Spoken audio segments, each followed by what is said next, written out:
ಇಡೀ ಈ ಚಿನ್ನಸ್ವಾಮಿ ಸ್ಟೇಡಿಯಂನಲ್ಲಾದಂತಹ ಘಟನೆ ಮತ್ತು ಆ ಕರುಣಾಜುತಕ ಕತೆ ಅದರ ಸಮಗ್ರ ಸುದ್ದಿ ನೋಡೋಣ ಕರ್ನಾಟಕ ಟಾಪ್ 20. ಚೊಚ್ಚಲ ಬಾರಿಗೆ ಐಪಿಎಲ್ ಟ್ರೋಫಿ ಗೆದ್ದ ಆರ್ಸಿಬಿ ಸಂಭ್ರಮದ ಬದಲು ಶೋಕಾಚರಣೆಯನ್ನು ನಡೆಸುವಂತಾಗಿದೆ. ಬೆಂಗಳೂರಿನಲ್ಲಿ ಆಯೋಜಿಸಿದ ಗೆಲುವಿನ ಸಂಭ್ರಮಾಚರಣೆಯಲ್ಲಿ ಸಂಭವಿಸಿದ ಕಾಲ್ತುಳಿತದ ಪ್ರಕರಣದಲ್ಲಿ 11 ಮಂದಿ ಉಸಿರು ಚೆಲ್ಲಿದ್ದಾರೆ. ನಿನ್ನೆ ಆರ್ಸಿಬಿ ಟೀಮ್ ಬೆಂಗಳೂರಿಗೆ ಬರ್ತಿದ್ದಾರೆ ಅನ್ನುವ ಸುದ್ದಿಯು ಗೊತ್ತಾಗ್ತಾ ಇದ್ದಿದ್ದೆ ತಡ ಲಕ್ಷಾಂತರ ಅಭಿಮಾನಿಗಳು ವಿಧಾನಸೌಧ ಚಿನ್ನಸ್ವಾಮಿ ಕ್ರೀಡಾಂಗಣದಲ್ಲಿ ಜಮಾಯಿಸಿದ್ರು. ದಾರಿಯುದ್ದಕ್ಕೂ ಲಕ್ಷಾಂತರ ಅಭಿಮಾನಿಗಳು ನಿಂತಿದ್ರು. ಬ್ಯಾರಿಕೇಡ್, ಗೇಟ್, ಕಾಂಪೌಂಡ್ ಮರಗಳನ್ನು ಹತ್ತಿ ಆರ್ಸಿಬಿ ಗೆಲುವಿನ ಸಂಭ್ರಮದಲ್ಲಿ ಪಾಲ್ಗೊಳ್ಳಲು ಉತ್ಸುಕರಾಗಿದ್ರು. ಚಿನ್ನಸ್ವಾಮಿ ಸ್ಟೇಡಿಯಂನಲ್ಲಂತೂ ಲಕ್ಷಾಂತರ ಅಭಿಮಾನಿಗಳು ನೆರೆದಿದ್ರು. ಸಂಜೆ 4 ಗಂಟೆಗೆ ಚಿನ್ನಸ್ವಾಮಿ ಸ್ಟೇಡಿಯಂನ ಗೇಟ್ಗಳನ್ನು ಓಪನ್ ಮಾಡಿ ಅಭಿಮಾನಿಗಳಿಗೆ ಉಚಿತ ಪ್ರವೇಶವನ್ನು ಕೊಡಲಾಗಿತ್ತು. ಇದರಿಂದ ಮತ್ತಷ್ಟು ಜನ ಸ್ಟೇಡಿಯಂ ಬಳಿ ಜಮಾಯಿಸಿದ್ರು. ಚಿನ್ನಸ್ವಾಮಿ ಸ್ಟೇಡಿಯಂನ ಗೇಟ್ ಓಪನ್ ಆಗ್ತಿದ್ದಂತೆ ಒಮ್ಮೆಲೆಗೆ ನುಗ್ಗಿ ಬಂದಿದ್ರು. ಈ ಹಿನ್ನೆಲೆಯಲ್ಲಿ ಕಾಲ್ತುಳಿತ ಸಂಭವಿಸಿದೆ. ಈ ದುರ್ಘಟನೆಯಲ್ಲಿ ಆರ್ಸಿಬಿಯ 11 ಅಭಿಮಾನಿಗಳು ತಮ್ಮ ಪ್ರಾಣವನ್ನೇ ಕಳೆದುಕೊಂಡಿದ್ದಾರೆ. ಭೂಮಿಕ್, ಸಹನಾ, ಪೂರ್ಣಚಂದ್ರ, ಚಿನ್ಮಯಿ, ದಿವ್ಯಾಂಶಿ, ಶ್ರವಣ್, ದೇವಿ, ಶಿವಲಿಂಗ, ಮನೋಜ್, ಅಕ್ಷತಾ, ಭೂಮಿಕ್ ಮೃತ ದುರ್ದೈವಿಗಳಾಗಿದ್ದಾರೆ. ಚಿನ್ನಸ್ವಾಮಿ ಕ್ರೀಡಾಂಗಣದ ಬಳಿ ನಡೆದ ಕಾಲ್ತುಳಿತದ ಪ್ರಕರಣದಲ್ಲಿ ಚಿಕ್ಕಬಳ್ಳಾಪುರ ಜಿಲ್ಲೆಯ ಚಿಂತಾಮಣಿ ತಾಲೂಕಿನ 2 ಯುವಕರು ದಾರುಣವಾಗಿ ಸಾವನ್ನಪ್ಪಿದ್ದಾರೆ. ಚಿಂತಾಮಣಿ ತಾಲೂಕಿನ ಗೋಪಲ್ಲಿ ನಿವಾಸಿ 25 ವರ್ಷದ ಪ್ರಜ್ವಲ್ ಭೀಕರ ಕಾಲ್ತುಳಿತಕ್ಕೆ ಮೃತಪಟ್ಟಿದ್ದಾನೆ. ಮೃತ ಪ್ರಜ್ವಲ್ ಒಬ್ಬನೇ ಮಗನಾಗಿದ್ದು 6 ತಿಂಗಳ ಹಿಂದಷ್ಟೇ ಟೊಯೋಟಾ ಕಂಪನಿಯಲ್ಲಿ ಇಂಜಿನಿಯರ್ ಆಗಿ ಕೆಲಸಕ್ಕೆ ಸೇರಿದ್ದ. ಕುಟುಂಬಕ್ಕೆ ಆಧಾರ ಸ್ತಂಭವಾಗಿದ್ದ. ಆದರೆ ಮಗನನ್ನು ಕಳೆದುಕೊಂಡ ತಂದೆ ತಾಯಿ ಶೋಕಸಾಗರದಲ್ಲಿ ಮುಳುಗಿದ್ದಾರೆ. ಇನ್ನು ಚಿಂತಾಮಣಿ ತಾಲೂಕಿನ ಕುರಟಹಳ್ಳಿ ಗ್ರಾಮದ ನಿವಾಸಿ ಶ್ರವಣ್ ಕೂಡ ಕೊನೆ ಉಸಿರೆಳೆದಿದ್ದಾನೆ. ಬೆಂಗಳೂರಿನಲ್ಲಿ ಡೆಂಟಲ್ ವ್ಯಾಸಂಗ ಮಾಡ್ತಿದ್ದ 22 ವರ್ಷದ ಶ್ರವಣ್ ಆರ್ಸಿಬಿ ಸೆಲೆಬ್ರೇಷನ್ ನೋಡ್ಲಿಕ್ಕೆ ಹೋಗಿ ಮೃತಪಟ್ಟಿದ್ದಾನೆ. ಪೋಷಕರ ಆಕ್ರಂದನ ಮುಗಿಲು ಮುಟ್ಟಿದ್ದು ಗ್ರಾಮಗಳಲ್ಲಿ ಸೂತಕದ ಛಾಯೆ ಆವರಿಸಿದೆ. ಈಗ ತಾನೇ ಕೆಲಸಕ್ಕೆ ಸೇರಿದ್ದ. ಇನ್ನು ಏನೇನು ನಮ್ಮನ್ನೆಲ್ಲ ನೋಡ್ಕೊಳ್ಳುವಂಥ ಒಂದು ಪರಿಸ್ಥಿತಿ ಬಂದಿತ್ತು. ನಾವೆಲ್ಲ ದಿನಗೂಲಿ ನೌಕರಾಗಿ ಕೆಲಸ ಮಾಡ್ತಾ ಇದ್ದೀವಿ. ದಿನ ಕಷ್ಟಪಟ್ಟು ರಾತ್ರಿ ಆಗಲೂ ಓಟಿ ಎಲ್ಲ ಮಾಡಿ ಅವ್ನು ಕಷ್ಟಪಟ್ಟು ಆ ಲೆವೆಲ್ವರೆಗೂ ತಂದಿದ್ವಿ. ಇನ್ನೇನು ದುಡಿದು ನಾವೇನು ಸ್ವಲ್ಪ ಸುಧಾರಿಸ್ಕೊಳ್ತೀವಿ ಅನ್ನೋವಾಗ ಈ ರೀತಿ ಆಗಿದೆ. ಘನಘೋರ ಕೃತ್ಯ ಸರ್ ಇದು. ಯಾರು ನೆನೆಸ್ಕೋಬೇಕು ಸರ್? ಈಗ ಮಗ ಅಂತ ನಾವು ನಮಗೆ ಮಾಡಬೇಕಾಗಿರೋ ಕಾರ್ಯನ ನಾವು ಇವಾಗ ಅವ್ರಿಗೆ ಮಾಡಬೇಕಲ್ಲ ಸರ್. ಕಾರ್ಯನ ಅವ್ನು ಮನ್ಕೊಳ್ತಿರುತ್ತಲ್ಲ ಎಲ್ಲ ನೋಡಿದ್ರೆ ನಮಗೆ ದುಃಖ ಇನ್ನೂ ಜಾಸ್ತಿ ಆಗುತ್ತಲ್ಲ ಸರ್. ನಾವು ಹೋಗ್ಬೇಕಾಗಿತ್ತು, ಅವನು ಹೋಗ್ಬೇಕಾನೆ ಸರ್. ಕುಟುಂಬಕ್ಕೆ ಏನು ಅನ್ಯಾಯ ಆಗಿದೆ ಅದನ್ನ ಪರಿಹಾರ ಮಾಡಬೇಕು. ಒಂದು ವೈದ್ಯ ಆಗಬೇಕಂದ್ರೆ ಇವಾಗ ಎಷ್ಟು ಕಷ್ಟ ಅಂತ ಗೊತ್ತು. ಅಂಥದ್ರಲ್ಲಿ ಕಷ್ಟಪಟ್ಟು ಓದಿ ಸೀಟ್ ತೊಗೊಂಡು ಚೆನ್ನಾಗಿ ಓದ್ತಿದ್ದ. ದುರಂತ ಆಗೋಗಿದೆ. ಮುಂದೆ ನಾನು ಏನು ಹೇಳೋಕ್ಕೆ ಇಷ್ಟಪಡ್ತೀನಿ ಅಂದರೆ ಮುಂದೆ ಯಾರಿಗೂ ಈ ಥರ ಅನ್ಯಾಯ ಆಗಬಾರ್ದು. ಚಿನ್ನಸ್ವಾಮಿ ಕ್ರೀಡಾಂಗಣದಲ್ಲಿ ನಡೆದ ಕಾಲ್ತುಳಿತಕ್ಕೆ ಹಾಸನ ಮೂಲದ 20 ವರ್ಷದ ಭೂಮಿಕ್ ಸಾವನ್ನಪ್ಪಿದ್ದಾನೆ.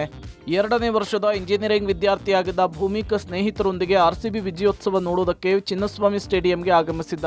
ಆದರೆ ಕಾಲ್ತುಳಿತ ಸಂಭವಿಸಿದಂತೆ ಭೂಮಿಕ್ ಸ್ನೇಹಿತರು ಗುಂಪಿನಿಂದ ಬೇರ್ಪಟ್ಟಿದ್ದಾರೆ. ಸ್ನೇಹಿತರು ಭೂಮಿಕ್ನನ್ನ ಪತ್ತೆ ಹಚ್ಚಿದಾಗ ಆತ ಕುಸಿದು ಬಿದ್ದಿದ್ದ. ಸಿಪಿಆರ್ ನೀಡಲು ಪ್ರಯತ್ನಿಸಿದ್ರು, ಆಂಬ್ಯುಲೆನ್ಸ್ಗಾಗಿ ಹುಡುಕಾಡಿದ್ರು, ಯಾವುದೂ ಲಭ್ಯವಿರಲಿಲ್ಲ. ಪೊಲೀಸರು ಭೂಮಿಕ್ನನ್ನ ವೈದೇಹಿ ಆಸ್ಪತ್ರೆಗೆ ಕರೆದೊಯ್ಯಷ್ಟರಲ್ಲೇ ಭೂಮಿಕ್ ಸಾವನ್ನಪ್ಪಿದ್ದ. ಭೂಮಿಕ್, ಲಕ್ಷ್ಮಣ್, ಅಶ್ವಿನಿ ದಂಪತಿಯ ಏಕೈಕ ಪುತ್ರನಾಗಿದ್ದು ಕಳೆದ 20 ವರ್ಷಗಳಿಂದ ಲಕ್ಷ್ಮಣ್ ಕುಟುಂಬ ಬೆಂಗಳೂರಿನಲ್ಲಿ ನೆಲೆಸಿತ್ತು. ಕಾಲೇಜಿಗೆ ತೆರಳಿದ ಭೂಮಿಕ್ ವಾಪಸ್ ಬರಲೇ ಇಲ್ಲ. ಪುತ್ರನ ಮೃತದೇಹವನ್ನು ತಬ್ಬಿ ತಂದೆ ಲಕ್ಷ್ಮಣ್ ಕಣ್ಣೀರು ಹಾಕಿದ್ದಾರೆ. ಹಗಲು ರಾತ್ರಿ ದುಡಿದು ಕೋಟಿಗಟ್ಟಲೆ ಆಸ್ತಿ ಮಾಡಿದ್ದು ಯಾರಿಗಾಗಿ ಅಂತ ಹೇಳಿ ಗೋಳಾಡಿದ್ದಾರೆ. ಇವನೇನು ಹೋಗ್ಬೇಕು ಅಂತ ಹೋಗಿದ್ದಲ್ಲ, ಯಾವ ಮ್ಯಾಚು ನೋಡ್ತಾ ಇರಲಿಲ್ಲ, ಯಾವ ಆಟನೋ ನೋಡ್ತಾ ಇದ್ದಾರೆ. ಆ ಹುಡುಗರೆಲ್ಲ ಕರೆದ್ರು ಅಂತ ಇವನು ಹೋಗ್ಬಿಟ್ಟಿದ್ದಾನೆ ಸರ್. ನನಗೂ ಒಂದು ಮಾತು ಹೇಳಿಲ್ಲ. ಅವ್ರ ಅಮ್ಮಗೆ ವಿಡಿಯೋ ಕಾಲ್ ಮಾಡಿ ಹೇಳಿದ್ನಂತೆ. ಇನ್ನೇನು ಉಳಿತು ಸರ್. ಇವರು ಒಂದು ಫಂಕ್ಷನ್ ಅರೇಂಜ್ ಮಾಡಿದ ಮೇಲೆ ಈ ಸರ್ಕಾರದವ್ರಿಗೆ ನಮ್ಮಂಥ ಬಡ ಮಕ್ಕಳು, ನಮ್ಮಂಥ ಒಂದೊಂದು ಮಕ್ಕಳು ಇದ್ದಾರನ್ನ ಪ್ರಾಣ ತೆಗೆಯೋದೇ ಇವ್ರ ಕೆಲಸ ಆಗೋಯ್ತಲ್ಲ. ನಿನ್ನೆಯ ಕಾಲ್ತುಳಿತದಲ್ಲಿ ಯಲಹಂಕದ ಚೌಡೇಶ್ವರಿ ಲೇಔಟ್ನ 14 ವರ್ಷದ ದಿವ್ಯಾಂಶಿ ಬಾರದ ಲೋಕಕ್ಕೆ ತೆರಳಿದ್ದಾಳೆ. 9ನೇ ತರಗತಿ ವ್ಯಾಸಂಗ ಮಾಡ್ತಿದ್ದ ದಿವ್ಯಾಂಶಿಗೆ ಕ್ರಿಕೆಟ್ ಅಂದ್ರೆ ಪಂಚಪ್ರಾಣ ಆಗಿತ್ತು.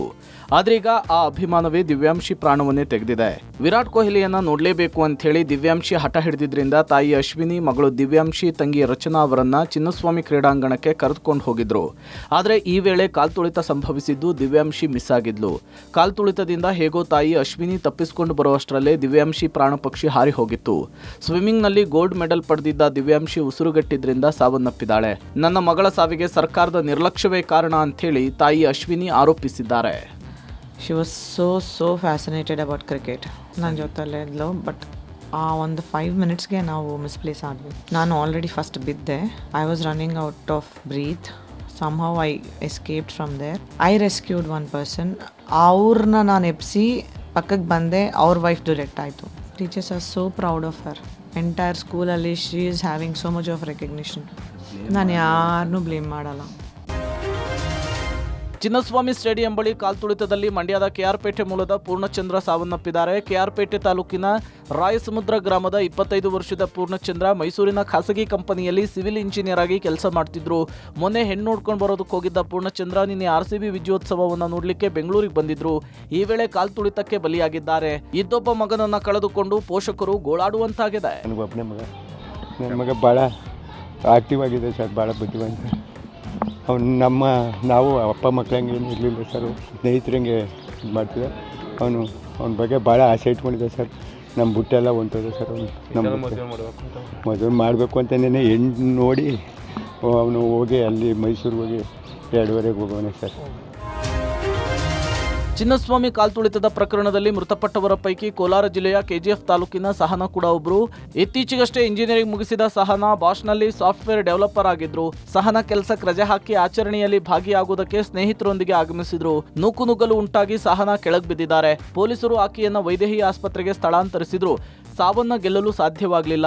ಇನ್ನು ಮೃತ ಸಹನಾ ಶಿಕ್ಷಕ ದಂಪತಿ ಸುರೇಶ್ ಬಾಬು ಹಾಗೂ ಮಂಜುಳಾ ಅವರ ಮೊದಲನೇ ಪುತ್ರಿಯಾಗಿದ್ದು, ಕಾಲ್ತುಳಿತ ಸಂಭವಿಸಿದ್ದು ಸರ್ಕಾರದ ನಿರ್ಲಕ್ಷ್ಯದಿಂದ ಅಂತ ಹೇಳಿ ಸಹನಾ ಪೋಷಕರು ಸ್ನೇಹಿತರು ಆಕ್ರೋಶವನ್ನು ಹೊರಹಾಕಿದ್ದಾರೆ.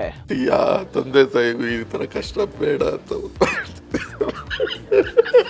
ಮಗಳು ಸಿಗ್ತಾಳ ಸರ್. 25 ವರ್ಷ ಇಂಜಿನಿಯರಿಂಗ್ ಮಾಡಿ ಓದಿದ್ಲು, ಚೆನ್ನಾಗಿ ಓದಿ ಕೆಲಸ ತಗೊಂಡು ಯಾರಿಗೂ ಒಂದು ತೊಂದರೆ ಮಾಡ್ದಿರ ತಾಯಿ ತಂದೆ ಮಾತು ಮೀರದೆ ಒಳ್ಳೆ ಮಗಳಾಗಿ ಒಳ್ಳೆ ತಂದೆ ತಾಯಿ ಮಗಳಾಗಿದ್ಲು. ಮಧ್ಯಾಹ್ನ ಏನೋ ಈ ತರ ಹೋಗೋಣ ಅಂತ ಹೋಗಿದ್ದಾರೆ. ಅಮ್ಮಾಯಿಗೆ ಬಲಿಯಾಗಿರೋದು. 4 ಜನ ಫ್ರೆಂಡ್ಸ್ ಹೋಗಿದ್ದಾರೆ ಅಂದ್ರೆ ಇವರು ಕೆಳಗಡೆ ಬಿದ್ದೋಗ್ಬಿಟ್ಟಿದ್ದಾರೆ. ಕೆಳಗಡೆ ಬಿದ್ದಿದ ತಕ್ಷಣ ಇಮಿಡಿಯೇಟ್ಲಿ ಇವ್ರ ಮೇಲೆ ಇನ್ನೊಬ್ಬ ಹುಡುಗ ಬಿದ್ದಿದ್ದಾನೆ. ಅವ್ರ ಫ್ರೆಂಡ್ಸ್ ಟ್ರೈ ಮಾಡಿದ್ದಾರೆ ಎತ್ತಕ್ಕೆ. ಆ ಹುಡುಗನ ತೆಗೆಯೋಷ್ಟೊತ್ತಿಗೆನೆ ಈ ಹುಡುಗಿ ಕತ್ ಮೇಲೆ ತುಳಿದು ಅಲ್ಲೇ ಸ್ಪಾಟ್ ಅಲ್ಲೇ ಡೆತ್ ಆಗಿದೆ. ಅಷ್ಟರಲ್ಲೇ ಇದಾಗಿತ್ತು. ನಮಗೆ ಗೊತ್ತಾಗೋ ವೇಳೆಗೆ ಆಲ್ಮೋಸ್ಟ್ 4:30-5 o'clock ಆಗ್ಬಿಟ್ಟಿತ್ತು ಸರ್. ಕ್ರಿಕೆಟ್ ಅಂದ್ರೆ ಮೊದಲಿಂದ ಸ್ವಲ್ಪ ಇಷ್ಟನೇ ಇತ್ತು ಸರ್. ಹಂಗಾಗಿ ಇಲ್ಲೇ ಬೆಂಗಳೂರಲ್ಲಿ ಇದ್ದಿದ್ದರಿಂದ ಫ್ರೆಂಡ್ಸ್ ಜೊತೆ ಏನೋ ಒಂದು ಸಂಭ್ರಮ ಕ್ಷಣ ಅನ್ಕೊಂಡು ಹೋಗಿದ್ದಾರೆ. ಯಾರು ಹೊಣೆ ಅಂತ ಹೇಳಕ್ಕಾಗತ್ತೆ ಸರ್. ಚಿನ್ನಸ್ವಾಮಿ ಕ್ರೀಡಾಂಗಣದಲ್ಲಿ ಅಭಿಮಾನಿಗಳ ನೂಕುನುಗ್ಗಲು ವೇಳೆ ಉತ್ತರ ಕನ್ನಡ ಜಿಲ್ಲೆಯ 26 ವರ್ಷದ ಅಕ್ಷತಾ ಸಾವನ್ನಪ್ಪಿದ್ದಾರೆ. 1 ವರ್ಷದ ಹಿಂದೆ ಮದುವೆಯಾಗಿದ್ದ ಅಕ್ಷತಾ ಹಾಗೂ ಪತಿ ಆಶೆ ಇಬ್ಬರು ಬೆಂಗಳೂರು ನಗರದ ಕಮನಹಳ್ಳಿಯಲ್ಲಿ ವಾಸ ಇದ್ರು. ಚಾರ್ಟರ್ಡ್ ಅಕೌಂಟೆಂಟ್ ಆಗಿದ್ದ ಅಕ್ಷತಾ ಬೆಂಗಳೂರಿನ ಖಾಸಗಿ ಕಂಪನಿಯಲ್ಲಿ ಕೆಲಸ ಮಾಡ್ತಾ ಇದ್ರು. CA ಪರೀಕ್ಷೆಯಲ್ಲಿ ಚಿನ್ನದ ಪದಕ ವಿಜೇತೆಯೂ ಆಗಿದ್ರು.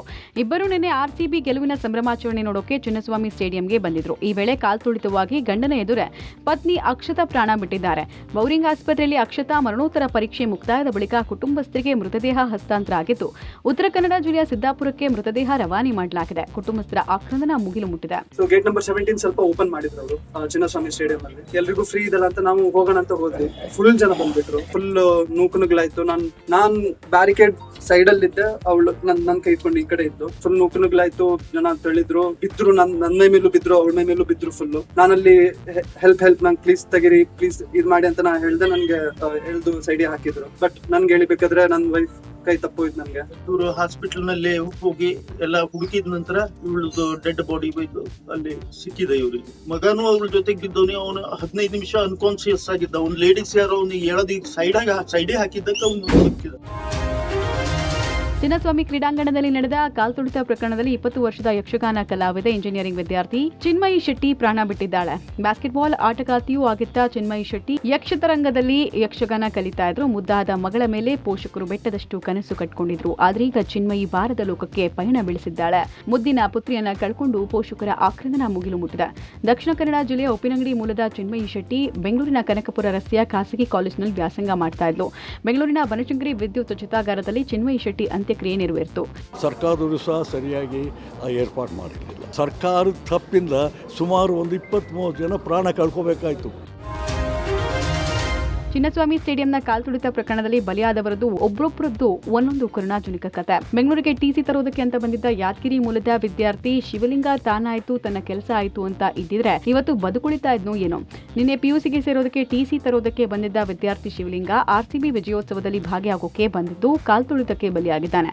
ಯಲಹಂಕದ ಕಣ್ಣೂರಿನಲ್ಲಿ ವಾಸ ಆಗಿದ್ದಂತಹ ಶಿವಲಿಂಗ ತಂದೆ ತಾಯಿ ಇಬ್ರು ಕೂಡ ಗಾರೆ ಕೆಲಸ ಮಾಡಿ ಶಿವಲಿಂಗನನ್ನ ಓದಿಸ್ತಾ ಇದ್ರು. ಆದರೆ ತಂದೆ ತಾಯಿ ಕೆಲಸಕ್ಕೆ ಹೋಗಿದ್ದಾಗ ಶಿವಲಿಂಗ ಸ್ಟೇಡಿಯಂಗೆ ಹೋಗಿದ್ದಾನೆ. ಈ ವೇಳೆ ಕಾಲ್ತುಳಿತಕ್ಕೆ ಸಿಲುಕಿ ದುರಂತ ಅಂತ್ಯ ಕಂಡಿದ್ದಾನೆ. ಯಾದಗಿರಿ ತಾಲೂಕಿನ ಹೊನಗೇರ ಗ್ರಾಮದಲ್ಲಿ ಶಿವಲಿಂಗ ಕುಟುಂಬಸ್ಥರ ಆಕ್ರಂದನ ಮುಗಿಲು ಮುಟ್ಟಿತ್ತು. ಮೊಮ್ಮಗನ ಸಾವಿನ ಸುದ್ದಿ ತಿಳಿದು ಅಜ್ಜಿ ಕಣ್ಣೀರು ಹಾಕಿದ್ದಾರೆ. ಚಿನ್ನಸ್ವಾಮಿ ಸ್ಟೇಡಿಯಂ ಬಳಿ ಕಾಲ್ತುಳಿತ ಪ್ರಕರಣದಲ್ಲಿ 11 ಜನರು ಸಾವನ್ನಪ್ಪಿದ್ದಾರೆ. ತುಮಕೂರು ಜಿಲ್ಲೆ ಕುಣಿಗಲ್ ತಾಲೂಕಿನ ನಾಗಸಂದ್ರ ಗ್ರಾಮದ 19 ವರ್ಷದ ಮನೋಜ್ ಕೂಡ ಮೃತಪಟ್ಟಿದ್ದಾರೆ. ಬೆಂಗಳೂರಿನ ಖಾಸಗಿ ಕಾಲೇಜಿನಲ್ಲಿ ಸೆಕೆಂಡ್ PUC ಓದುತ್ತಿದ್ದ ಮನೋಜ್ ನಿನ್ನೆ RCB ಗೆಲುವಿನ ಸಂಭ್ರಮಾಚರಣೆಯಲ್ಲಿ ಭಾಗಿಯಾಗಲು ಸ್ನೇಹಿತರ ಜೊತೆ ಬಂದಿದ್ದ. ಈ ವೇಳೆ ಕಾಲ್ತುಳಿತ ಸಂಭವಿಸಿದ್ದು ಮನೋಜ್ ಸಾವನ್ನಪ್ಪಿದ್ದಾರೆ. ಮನೋಜ್ ಬೆಂಗಳೂರಿನ ಹೆಬ್ಬಾಳ ಬಳಿಯ ಕೆಂಪಾಪುರದ ಖಾಸಗಿ ಕಾಲೇಜಿನಲ್ಲಿ BBM ಮಾಡುತ್ತಿದ್ದ. ಯಲಹಂಕದಲ್ಲಿ ತಂದೆ ತಾಯಿ ಹಾಗೂ ತಂಗಿ ಜೊತೆ ವಾಸವಿದ್ದು ತುಮಕೂರು ಜಿಲ್ಲೆ ಕುಣಿಗಲ್ ತಾಲೂಕಿನ ಎಡೆಯೂರು ಬಳಿಯ ನಾಗಸಂದ್ರ ಗ್ರಾಮದಲ್ಲಿ ಮನೋಜ್ ಅಂತ್ಯಕ್ರಿಯೆ ಮಾಡಲಾಗಿದೆ. ಮನೋಜ್ ಕುಟುಂಬದಲ್ಲಿ ಶೋಕ ಮಡುಗಟ್ಟಿದ್ದು ಕುಟುಂಬಸ್ಥರ ಆಕ್ರಂದನ ಮುಗಿಲು ಮುಟ್ಟಿದೆ.